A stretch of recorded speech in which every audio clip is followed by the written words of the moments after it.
चुपचाप खेत में काम कर, पढ़ लिख कर क्या उखाड़ ले। जैसे चोर को अब मैं एक पल भी यहाँ काम नहीं करने दूंगा। आज मैं खुद से ये वादा करता हूँ कि आईएएस ऑफिसर बनकर सबसे पहले उस धनराज सेठ के गलत कामों का पर्दाफाश करूँ। मैं तुझे छोड़ूंगा नहीं। जुबान संभाल कर बात कर धनराज सेठ। मैं अब वो लाचार अर्जुन नहीं हूँ जिसे तू धमका सके। मैं इस जिले का आईएएस ऑफिसर हूँ। सूर्यगढ़ गांव एक ऐसा गांव जहां गरीबों की मेहनत बिकती थी और अमीरों का अत्याचार चलता था। उसी गांव में रहता था अर्जुन, एक गरीब लकड़हारे का बेटा, जिसकी आंखों में एक सपना था, कलेक्टर बनने का सपना। लेकिन उसे नहीं पता था कि उसका ये सपना कई लोगों की नींद उड़ा देगा। अर्जुन दिन में धनराज सेठ के यहाँ काम करता और रात में लालटेन जलाकर पढ़ाई करता था। बेटा, इतनी मेहनत मत कर। हम गरीब लोग बड़े सपने नहीं देख सकते। बाबा, सपने गरीब या अमीर नहीं देखते, सपने सिर्फ मेहनती लोग पूरे करते हैं। अपने बेटे की बातें सुनकर शिवलाल की आंखें भर आईं और वो अपनी चारपाई पे सो गया। अगले दिन अर्जुन हमेशा की तरह धनराज सेठ के खेत पर काम करने पहुंचा। मालिक, आज मैंने सारा काम जल्दी खत्म कर दिया। मेरी दिहाड़ी दे दीजिए। बाबा की दवाई भी लानी है और कुछ किताबें भी खरीदनी है। आज मेरे पास पैसे नहीं हैं और पिछले महीने जो उधार लिया था उसका ब्याज तेरी मजदूरी से ज्यादा हो गया है। मालिक, ऐसा मत कीजिए, मेरी परीक्षा भी आने वाली है। तो तुझे पढ़ाई करने को कहा किसने है? चुपचाप खेत में काम कर, पढ़ लिख कर क्या उखाड़ लेगा। ये कहकर वो चला गया। सेठ की बातें सुनकर अर्जुन उदास होकर काम करने चला जाता है। वहीं खेत में काम करने वाला भीमा अर्जुन से जलता था। अगर अर्जुन पढ़ लिख गया तो हमारा सारा काला काम बंद हो जाएगा। भीमा चुपके से सेठ के पैसे अर्जुन के बैग में रख देता है। कुछ देर बाद मेरे पैसे किसने चुराए?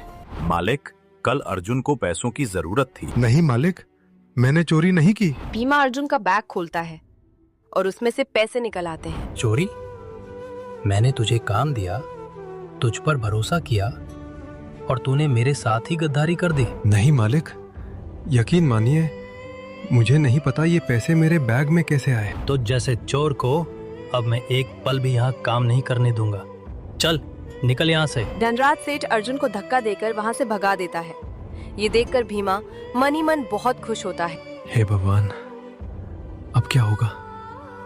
मालिक ने मुझे काम से निकाल दिया और भीमा ने मेरी सारी किताबें भी फाड़ दी।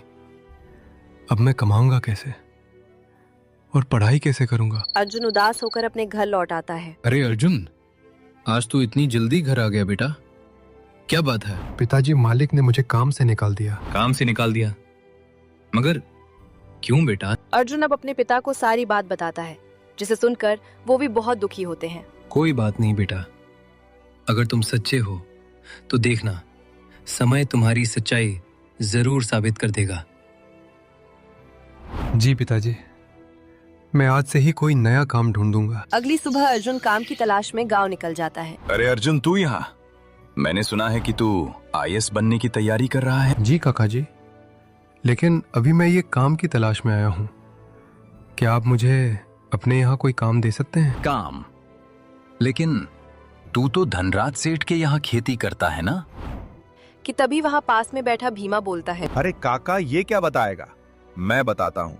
ये मालिक के यहाँ से पैसे चोरी करके आया है, इसलिए उन्होंने इसे काम से निकाल दिया है। अब ये आपको बेवकूफ बनाकर आपके यहाँ भी हाथ साफ करेगा। क्या? चोरी? लेकिन ये तो पढ़ाई कर रहा है ना, ये चोरी कैसे कर सकता है? ओ काका, पढ़ाई लिखाई सब इसका ढोंग है। मेरी मानो तो आप इसे काम पर मत रखना। हाँ, शायद तू ठीक कह रहा है भीमा। अर्जुन, तू जा यहाँ से। शाम काका के भगाने पर अर्जुन वहाँ से चला जाता है, जबकि भीमा पूरे गांव में ये झूठी खबर फैला देता है, जिससे अर्जुन को कोई भी काम नहीं देता। अब मैं क्या करूं बाबा? कोई मुझे काम नहीं दे रहा, घर का खर्च कैसे चलेगा? अरे बेटा, तुम चिंता मत करो, ऊपर वाला हमारी मुश्किलें जरूर आसान करेगा। अभी वो दोनों बातें ही कर रहे थे कि तभी अचानक वहाँ धनराज सेठ आ जाता है। अरे मालिक, आप यहाँ? हाँ, मैं तुझे और तेरे बाप को याद दिलाने आया हूँ। मेरा बकाया पैसा कब चुकाओगे शिवलाल? तुझे कर्ज लिए न जाने कितने साल बीत गए और तूने अब तक मेरा पैसा नहीं लौटाया। सेठ जी, अभी मेरे पास एक पैसा भी नहीं है। मेरा विश्वास कीजिए, मैं जल्द ही आपका पैसा वापस कर दूंगा। नहीं, सालों से मैं अपने पैसे मांग रहा हूँ, लेकिन अब बहुत हुआ। आज से तेरा ये घर मेरा हुआ। निकलो यहाँ से। नहीं मालिक, ऐसा मत कीजिए। मेरे बाबा बहुत बीमार हैं। मैं इन्हें इस हालत में लेकर कहाँ जाऊंगा? थोड़ा सब्र कीजिए। मैं आईएएस बनकर आपका सारा पैसा चुका दूंगा। जेब में पैसे नहीं और चला है आईएएस बनने। चल निकल यहाँ से। मालिक, मैं जानता हूँ कि आप इस गांव में रहकर गैर कानूनी काम कर रहे हैं। मैं उन्हें सफल नहीं होने दूंगा। मुझे यहाँ रहने दीजिए, वरना मैं आपकी शिकायत पुलिस में कर दूंगा। अच्छा, तो तू मुझे धमकी दे रहा है? तू मेरा कुछ नहीं बिगाड़ सकता, समझा ना?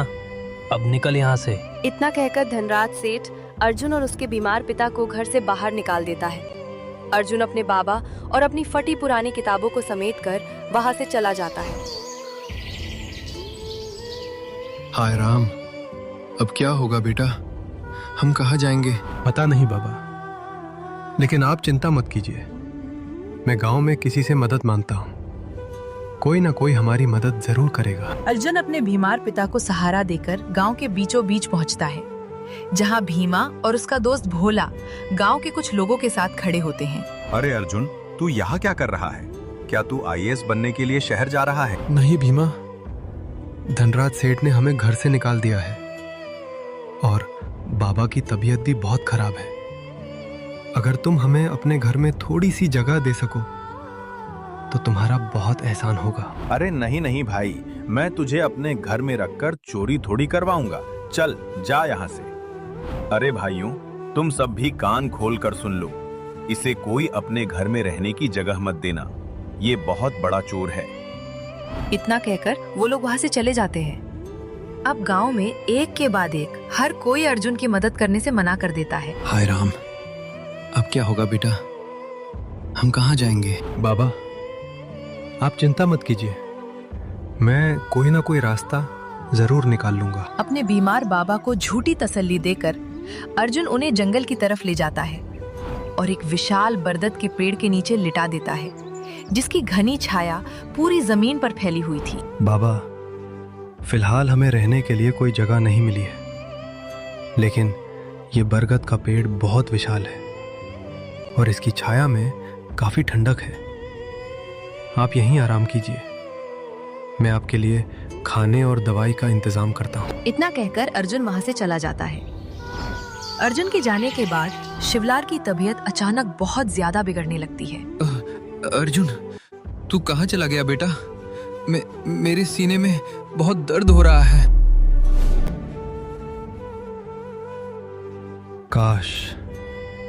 काश मेरे पास पैसे होते तो आज गांव वाले हमारे साथ ऐसा बर्ताव ना करते।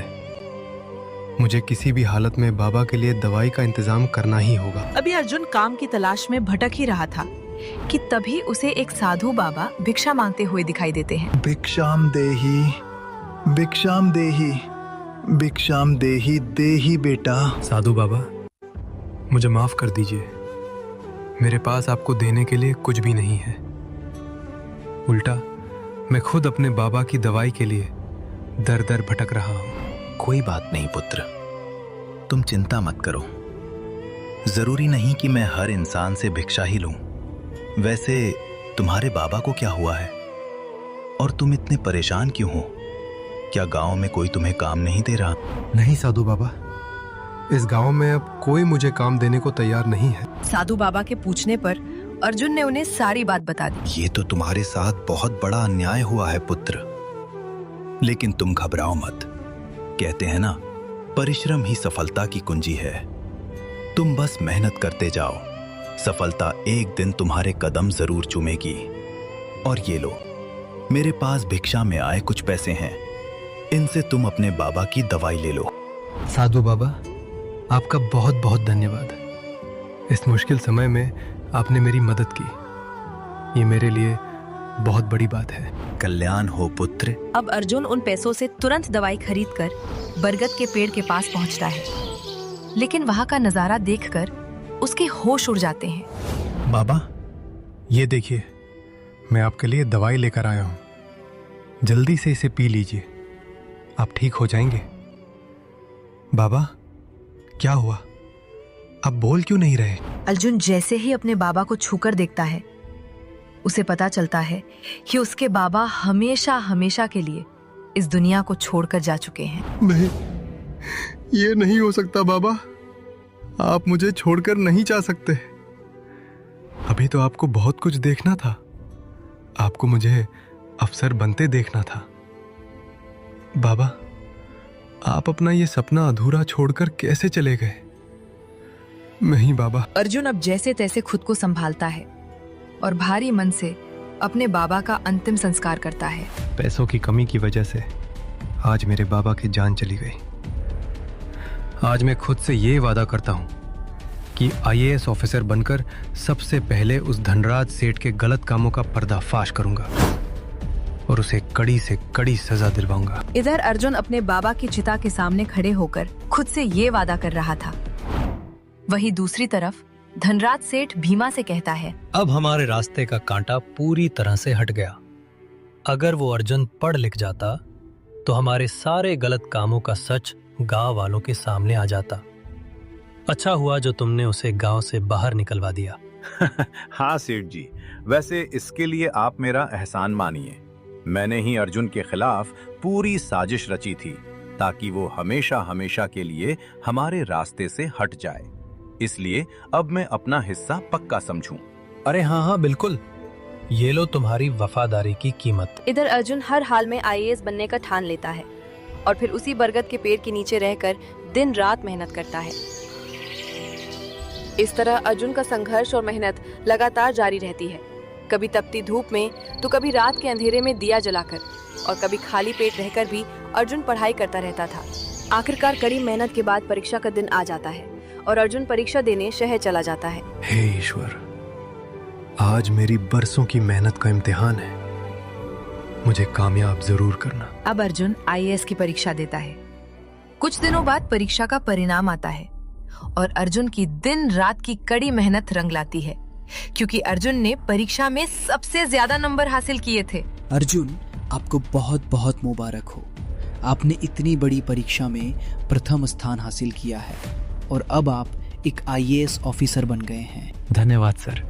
और फिर अर्जुन आईएएस की उपाधि लेते समय अपने मन में सोचता है, बाबा, आज मैं आईएएस बन गया हूँ। आखिरकार आपका सपना पूरा हो गया। काश आज आप मुझे इस रूप में देखने के लिए जिंदा होते तो कितना अच्छा होता। लेकिन आप चिंता मत कीजिए, मैं उस लालची धनराज सेठ को नहीं छोड़ूंगा। उसके हर गलत काम का पर्दाफाश करूंगा और उसे उसके किए की सजा जरूर दिलवाऊंगा। अर्जुन सर, क्या आपकी बात सच है?